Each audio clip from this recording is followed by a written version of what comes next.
Hey guys, welcome to your lesson on body and chemical senses. We're going to start off with body. So how do we sense touch? Our sense of touch is a mix of four basic and distinct skin senses, such as pressure, warmth, cold, and pain. And our other skin sensations are variations of pressure, warmth, cold, and pain. So those are the four things that allow us to experience the sense of touch. How does the somatosensory cortex help us sense touch? So we talked about this in the last lesson. Ignore that module number. It was the last lesson. I'm sorry, not the last lesson. It was in the last unit in biological bases of behavior where we talked about parts of the brain. In this section, the brain receives incoming sensory information from our skin as well as other senses. So you've got input on the diagram above. Somatosensory cortex, the left hemisphere section, receives input from the body's right side, and the motor cortex, right hemisphere section, controls the body's left side. So all of this to talk about pain. We're going to spend a good chunk of time in this lesson on pain. We all experience it, and it's really cool to understand pain so that we can know how to respond to pain. So our experience of pain reflects both bottom-up sensations and top-down cognition. Pain is a biopsychosocial event. As such, pain experiences vary widely from group to group and from person to person. So I know you've heard people say, oh, I have a high tolerance for pain, or I have a low tolerance for pain. People's pain thresholds differ depending on lots of different variables. So how is pain a biopsychosocial event? Well, biological influences, so activity in spinal cords, large and small fibers, genetic differences in endorphin production, the brain's interpretation of the central nervous system activity. Those are all biological influences that impact how we experience pain. Psychological, the attention to the pain, learning based on experience and expectations. This good example of this is like getting a shot. Some people can't stand the idea of a needle and will really work it up when after the shot they're like, oh, that wasn't actually that big of a deal. One of my kids does that every time we go to the doctor. He freaks out and then afterwards is like, oh, it was fine. And then social cultural influences, presence of others, empathy for others' pain, and cultural expectations for how you should be experiencing or handling your pain. That's where biopsychosocial, those three words, that's how this is explained. So how is pain biological? Sensory receptors called nociceptors, mostly in your skin, but also in your muscles and organs, detect hurtful temperatures, pressures, or chemicals. So going back to the slide we were just on, in this diagram to the right, the activity in the spinal cord's large and small fibers, that goes to these sensory receptors that are mostly in our skin, but also in the muscles and organs that detect either the temperatures that are too cold or too hot, pressures, or chemicals that are going to cause pain. A pain circuit, so these sensory receptors, the nociceptors, respond to potentially damaging stimuli by sending an impulse to the spinal cord, which passes the message to the brain, which interprets the signal as pain. So if you look at the diagram, you've got the toe stepping on a thumbtack, right? And you see the red passes the pain impulse up to the cell body of the nociceptor, to the nerve cell, to the spinal cord, into the brain. And the brain then interprets that signal as pain. Obviously, that happens really fast. Okay, so we got to talk about the gate control theory. The gate control theory states that the spinal cord contains a neurological gate that blocks pain signals or allows them to pass on to the brain. The gate is opened by the activity of pain signals traveling up the small nerve fibers and is closed by activity in larger fibers, such as massage or by information coming from the brain, such as distracting thoughts. So again, gate is opened by activity traveling up and closed by activity from larger fibers coming from the brain. The brain can create pain as it does in phantom limb sensations after limb amputation. So without normal sensory input, the brain may misinterpret and amplify spontaneous but irrelevant central nervous system activity. 7 in 10 people feel pain or movement in non-existent limbs.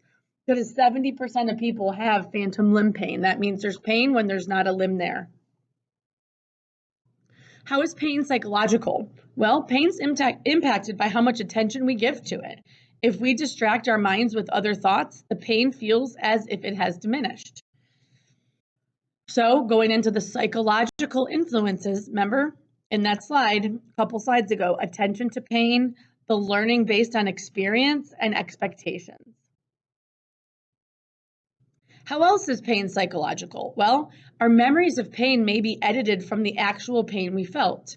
This is why I say people continue to have babies. Having a baby as a woman is, I don't like to use the word pain. It's a really extreme, intense experience that I think if our bodies remembered it exactly as it happened, I don't know that our bodies would continue to want to have more babies.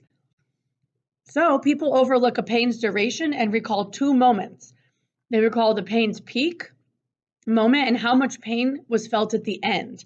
So the peak and the end, not the whole duration. So moving into the last section of pain, how is pain social cultural? We tend to perceive more pain when others seem to be experiencing pain. We tend to perceive more pain when others seem to be experiencing it. We also get cues on how to perceive pain from our culture's views on pain. So, depending on what household you're raised in even, you've probably heard the term, oh, suck it up, it's not that bad. Or maybe, oh, here, just put a washcloth on it, it's not that bad, you're all right. But really, you might be in pain. Or, the opposite. It might not hurt that badly. And somebody might make a big deal out of it. And you're like, why are you making a big deal? It's really not that bad. Those are all cultural reasons on how pain is experienced. So think about it. Think of a recent pain event in your life and dissect it. What were the biological causes, the psychological causes, and the social cultural causes? I'm going to pause the video so that you can think about this for about a minute. All right, so go ahead and pause because I'm moving on. Okay, welcome back. Hopefully you thought about those 3 areas in reference to pain. We're going to move on to what are some methods for controlling pain. Pain control therapies can include drugs, surgery, acupuncture, electrical stimulation, massage, exercise, hypnosis, relaxation, training, meditation, and thought distraction. Lots and lots of options for controlling pain, some healthier than others. And there's a time and a place for all of these. How might placebos reduce pain? So in an experiment, researchers pitted 2 placebos, fake pills and pretend acupuncture, against each other. People with persistent arm pain received either fake acupuncture with trick needles that retracted without puncturing the skin, or blue cornstarch pills that looked like a medication often prescribed for strain injury. What were the results? After 2 months, both groups were reporting less pain, with the fake acupuncture group reporting the greater pain drop. A quarter of those receiving the non-existent needle pricks and 31% of those receiving the fake pills even complained of side effects such as painful skin or dry mouth and fatigue, which is stunning that many people actually reported their pain decreasing, and side effects, not to mention. So how might distraction reduce pain? For burn victims undergoing painful skin repair, an escape into virtual reality can powerfully distract attention, thus reducing pain and the brain's response to painful stimulation, which is pretty fascinating. And we're talking like intense pain here, not just, a measly little shot or a tiny cut or something. All right, so we're moving on from pain and touch into chemical senses now. We're going to talk about taste, which is gustation, and smell, which is olfaction. So taste, on the top and sides of your tongue are 200 or more taste buds, each containing a pore that catches food chemicals. With smell, we smell something when molecules of a substance carried in the air reach a tiny cluster of receptor cells at the top of each nasal cavity in our nose. The 5 basic tastes that we can detect are sweet, salty, sour, bitter, and umami. Umami is really a savory. It's another word for savory taste, and you can describe it as a characteristic of like soup broths and cooked meats. It's also one of the tastes associated with MSG and the flavor of glutamates. MSG is in things like Doritos and different chips that is like a real savory taste that keeps you wanting more. So taste indicates something. Sweet indicates an energy source. Salty indicates that there's sodium, which is essential to physiological processes. Sour indicates potentially toxic acid. Bitter indicates a potential poison. And umami indicates proteins to grow and repair tissue. And I say that, but that does not mean MSG. MSG is a food additive. So umami, broths and cooked meats, yes, they would indicate proteins to grow and repair tissue, but not MSG. So, as you can see, tastes exist for way more than just our pleasure. They have a purpose. So, what food can you think of that is sweet, salty, bitter, sour, and umami? And think about it as umami and savory at the same time, so you can practice using both words. So how do we actually taste food? In each taste bud pore, 50 to 100 taste receptor cells project antenna-like hairs that sense food molecules. This is where the chemicals in food are transduced to neural messages for the brain. Some receptors respond mostly to sweet tasting molecules, other to salty, sour, umami, or bitter. Each receptor transmits its message to a matching partner cell in your brain's temporal lobes. How does our sense of smell operate? These 20 million olfactory receptors respond selectively to the aroma of a cake baking, to a wisp of smoke, to a friend's fragrance. This is where odors are transduced to neural messages for the brain. Instantly, they alert the brain through their axon fibers, which is so cool. So the process of olfaction smell. So let's go over it step by step. So on the left-hand side, you have a picture of what's happening, and on the right-hand side, you have a zoomed-in picture of what's happening on the inside. So this person is smelling a rose. The odor molecules go into the nose, the receptor cells in the olfactory membrane.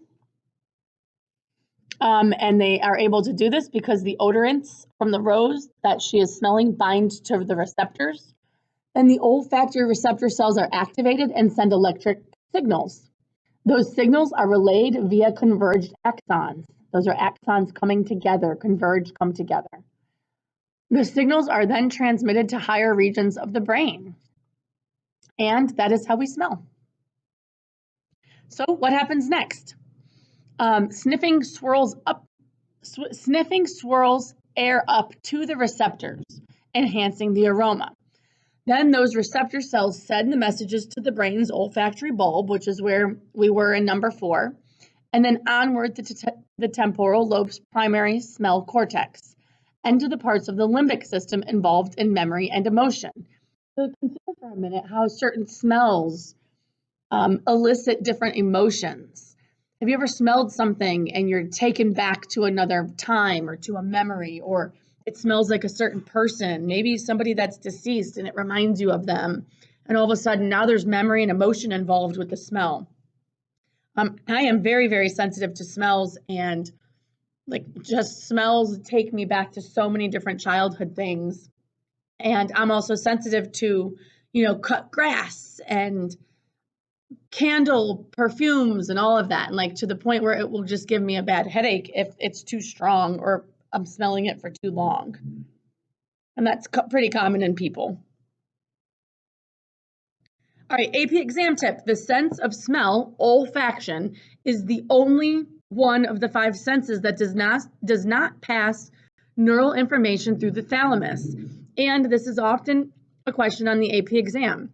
The sense of smell, olfaction, is the only one of the 5 senses that does not pass neural information through the thalamus.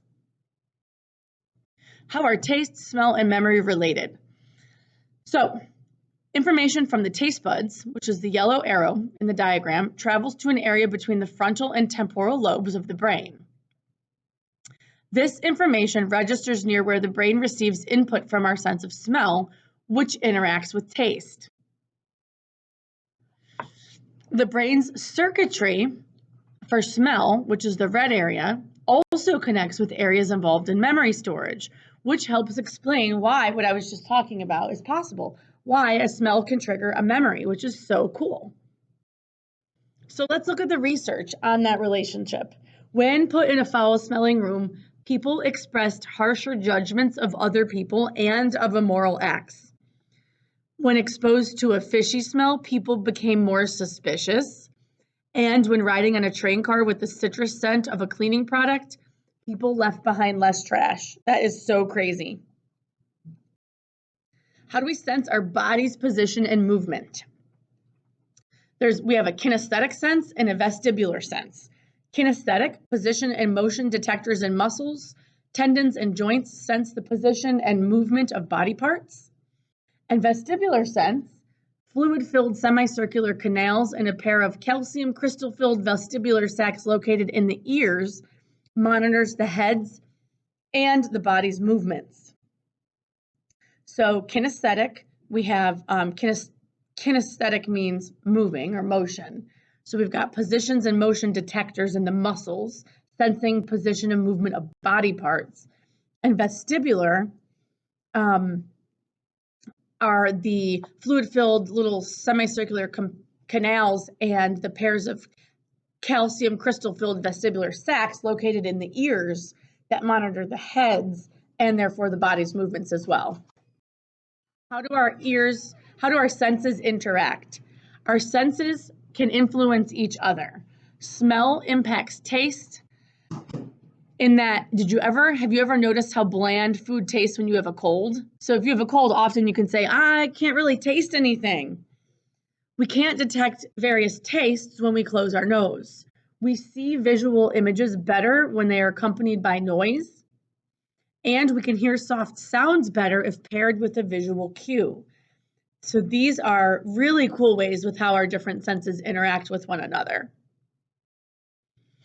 What's an example of a sensory interaction? Well, we can hear soft sounds better when they're paired with a visual cue. That's one of the ones I was just talking about. So seeing the speaker forming the words, which Apple's FaceTime video chat allows, makes those words easier to understand for listeners that might have some hearing issues going on.